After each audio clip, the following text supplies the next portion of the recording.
एक डेढ़ साल अगर मैं आपको बताऊं टू बी ऑनेस्ट, जो मार्क आ चुका था वो सिर्फ और सिर्फ इन कैंडल्स और टेक्निकल की वजह से था। तो एक डेढ़ साल तकरीबन मेरे ख्याल से उस वक्त कोई $5,000 तक जो लॉस था वो हो चुका था हमारा जो है। तो फिर जब ट्रेडिंग में मैंने देखा तो इसमें आपको कस्टमर की ज़रूरत नहीं पड़ती, इसमें आप भी कमा रहे हैं, मैं भी कमा रहा हूँ, तीसरा भी कमा रहा है, चौथा भी कमा रहा है, तो इसका मतलब है इसमें कंपटीशन भी नहीं है। तो मैं ट्रेडिंग की तरफ आ गया। अब जैसे ही मैंने ये चीज़ें बताई, कैंडल्स और लो वॉल्यूम और हाई, वो हंस पड़ा, कहता ये तो रिटेलर्स की वो है पोजीशन है, रिटेलर इसी तरह करते हैं। मैंने कहा रिटेलर से मुराद क्या, मुझे उस वक्त रिटेलर का भी पता नहीं था। उसने कहा रिटेलर वो जो अनप्रोफेशनल लोग करते हैं कि पाकिस्तान में जब डॉलर ऊपर जाता है या डॉलर नीचे आता है तो वो किस चीज़ पे डिपेंड करता है।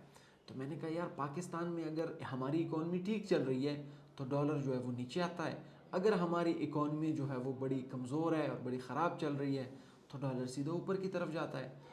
अस्सलाम वालेकुम। अच्छा, जो मेरी ट्रेडिंग जर्नी है वो मैं आपके साथ शेयर कर लेता हूँ। मेरी जो फर्स्ट ट्रेडिंग स्टार्ट की थी वो तकरीबन 2014-15 से मैंने स्टार्ट लिया था। अब अगर आप पूछना चाह रहे हैं किसने आपको बताया कि ये ट्रेडिंग होती है, तो मेरा एक दोस्त था जो कि यहाँ पे पेशावर में यूईटी में पढ़ता था और उसने मुझे फ़र्स्ट टाइम इंट्रोड्यूस कराया कि इस तरह फॉरेक्स ट्रेडिंग होती है, स्टॉक मार्केट में ट्रेड होती है, कमोडिटीज़ में ट्रेड होती है। तो फिर मैंने थोड़ा बहुत यूट्यूब में सर्च किया, फिर देखा कि ट्रेडिंग इस तरह होती है। अच्छा, उस टाइम पे मैं करता था, एक टाइम ऐसा होता था जिसमें हम अपने जो स्किल्स हैं ना वो बेचते थे। अब जो स्किल हम बेचते थे उसमें ज़्यादातर जो मसला आता था ना वो था कस्टमर का और कंपटीशन का। फॉर एग्ज़ाम्पल अगर कस्टमर होता है तो हमारा जो बिज़नेस है वो ठीक चल रहा है, लेकिन अगर कस्टमर नहीं होता तो बिज़नेस जो है वो डाउन होता है और हमारी अर्निंग हिट होती थी। इसी तरह कंपटीशन ने भी हमें बड़ा हिट किया। दूसरा जो बंदा है अगर सेम स्किल बेच रहा है, आप भी वही सेम स्किल बेच रहे, तो आप कंपटीटर बन जाते हैं, उसकी वजह से भी आपका सेल जो है वो इम्पैक्ट हो सकते हैं। तो फिर मैंने कहा यार कुछ ऐसी मार्केट की तरफ चले जाते हैं जहाँ पे ये कस्टमर की झंझट से भी आज़ाद हो बंदा और कंपटीशन का जो झंझट है उससे भी आज़ाद हो। तो फिर जब ट्रेडिंग में मैंने देखा तो इसमें आपको कस्टमर की ज़रूरत नहीं पड़ती, इसमें आप भी कमा रहे हैं, मैं भी कमा रहा हूँ, तीसरा भी कमा रहा है, चौथा भी कमा रहा है, तो इसका मतलब है इसमें कंपटीशन भी नहीं है। तो मैं ट्रेडिंग की तरफ आ गया।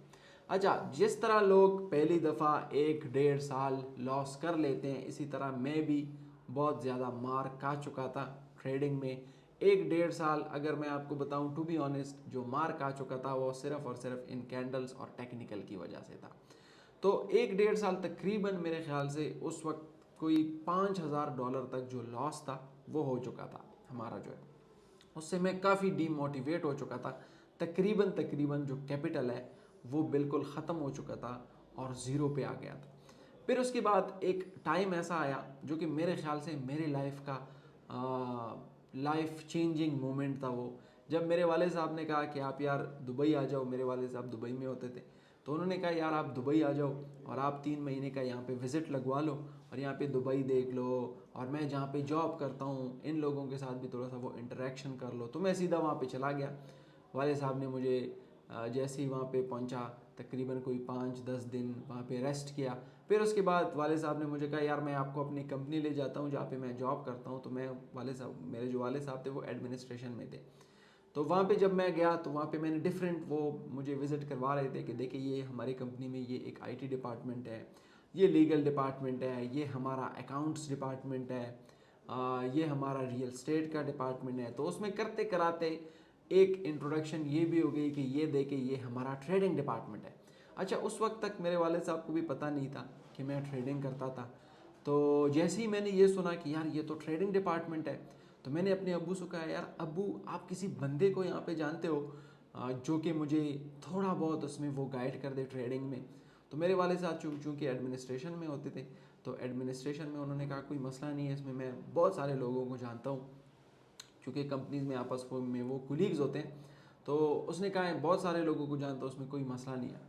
तो वाले साहब ने कहा यहाँ पे अंग्रेज़ भी काम करते हैं, यहाँ पे इंडियंस भी काम करते हैं, यहाँ पे कुछ पाकिस्तानीज भी काम करते हैं। तो मैंने कहा यार अंग्रेज़ों की तरफ तो ना ले जाओ, क्योंकि मुझे उस वक्त अंग्रेज़ी बड़ी वीक थी, कमज़ोर थी मेरी, इतनी स्ट्रॉन्ग अंग्रेज़ी थी नहीं मेरी।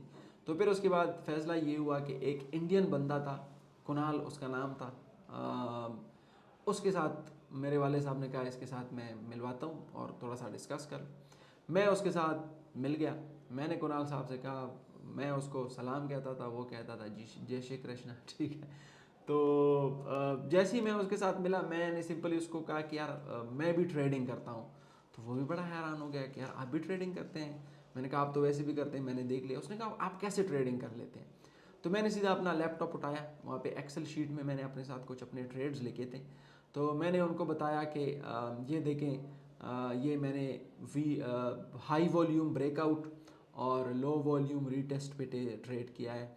फिर उसके बाद ये ट्रू ब्रेकआउट है, क्योंकि ये कैंडल्स इस तरह बन गए हैं, ये उस तरह बन गए हैं, वगैरह वगैरह। अब जैसे ही मैंने ये चीज़ें बताई, कैंडल्स और लो वॉल्यूम और हाई, वो हंस पड़ा।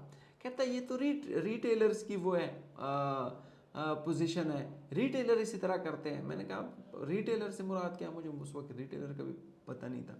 उसने कहा रिटेलर वो जो अनप्रोफेशनल लोग करते हैं। तो मैंने कहा यार प्रोफेशनल लोग किस तरह कर लेते हैं, हम तो थक गए हैं करते करते। तो उसने कहा कि अगर उसने मुझे क्रॉस क्वेश्चन किया कि पाकिस्तान में जब डॉलर ऊपर जाता है या डॉलर नीचे आता है तो वो किस चीज़ पे डिपेंड करता है। तो मैंने कहा यार पाकिस्तान में अगर हमारी इकॉनमी ठीक चल रही है तो डॉलर जो है वो नीचे आता है, अगर हमारी इकॉनमी जो है वो बड़ी कमज़ोर है और बड़ी ख़राब चल रही है तो डॉलर सीधा ऊपर की तरफ जाता है।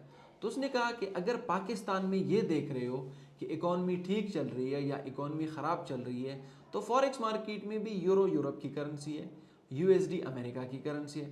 तो आपको यूरोप इकॉनमी देखनी चाहिए, आपको यूएस की इकॉनमी देखनी चाहिए, आपको उनके जॉब सिचुएशन देखनी चाहिए, आपको वहाँ का जो महंगाई है वो देखना चाहिए, आपको वहाँ पे कंज्यूमर सेक्टर देखना चाहिए, आपको मैन्युफैक्चरिंग सेक्टर देखना चाहिए, आपको उनके पॉलिटिकल सिचुएशन आपको देखनी चाहिए, तभी आपको पता लगेगा।